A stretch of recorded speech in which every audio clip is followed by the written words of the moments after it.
আমরা আপনাদের সামনে আছি যে মূল বিষয় আজকে যেটা নিয়ে আমরা আরম্ভ করলাম সিও সাহেবের সামনে, সেটা আগে রাখছি। আপনারা সব জানেন তৃণমূল কংগ্রেস ভারতীয়দের তো উপর ভরসা করে না, সবকিছু বাইরে থেকে আমদানি করা, ভোটার অনুপ্রবেশকারী, প্রচারেও অনুপ্রবেশকারী। এটা এইবার যে দেখা গেল রাজারহাটে, কি দেখা গেল, নাইজেরিয়া থেকে এরা নিয়ে এলো লোকদের প্রচারের জন্য, নাইজেরিয়া থেকে। আপনাকে আমি বলে দিই, তারপর ভিডিও দেখাবো। যদি আপনারা মনে করতে পারেন গত নির্বাচনে, বিধানসভা নির্বাচনে প্রচারে বাংলাদেশ থেকে নিয়ে এসেছিল, এটা শুধু বিধিভঙ্গ না, ইমিগ্রেশন আইনের বিরুদ্ধে। এটা দিয়ে প্রমাণ হচ্ছে তৃণমূল কংগ্রেস কিছুতেই ভারতীয়দের উপর বিশ্বাস করতে পারে না, পশ্চিমবঙ্গের মানুষের উপর বিশ্বাস করতে পারে না। পশ্চিমবঙ্গে অত আর্টিস্ট আছে, অত খেলোয়াড় আছে, বিশ্বাস করতে পারছে না, নাইজেরিয়া থেকে আমদানি করছে। আপনারা যদি আমার ফোনের দিকে ক্যামেরাটা ফোকাস করেন, আপনারা দেখবেন সামনে নেচে যাচ্ছে নাইজেরিয়ান ফুটবলার।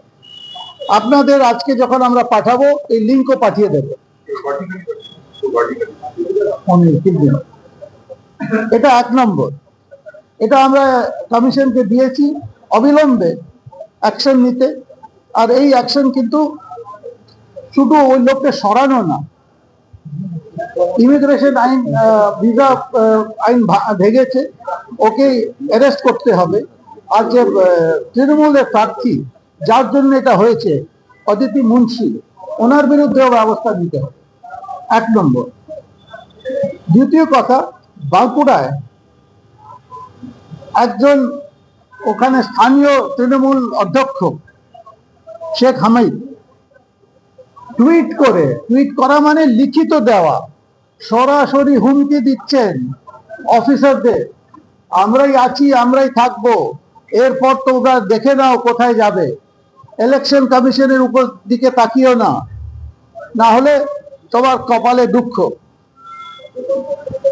এটা তো কেউ ভাবতে পারে না। লোকেরা হয়তো অনেকবার মুখে বলে দেয়, এই হুমকি মুখে দেয়, ইনি তো লিখিত টুইট করে লিখিত হুমকি দিচ্ছেন। শেখ হামিদ, সে বাঁকুড়া প্রেসিডেন্ট, এটা টুইটের কপি আমরা দিয়েছি ইলেকশন কমিশনকে, আর বলেছি আপনারা অবিলম্বে অ্যাকশন নেবেন।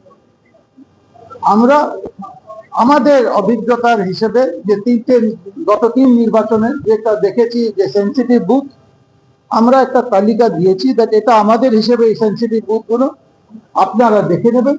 আর সেন্সিটিভ বুথ আপনারা যদি ভাবেন আমাদের তালিকা ঠিক, ওই হিসেবে আপনারা ব্যবস্থা নেবেন, যাতে আমাদের একটাই উদ্দেশ্য, আমাদের উদ্দেশ্য হচ্ছে শান্তিতে ভোট হোক, আবার ভোট হোক।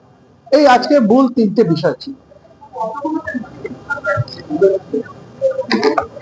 আপনাকে সংখ্যা দিয়ে দেবো।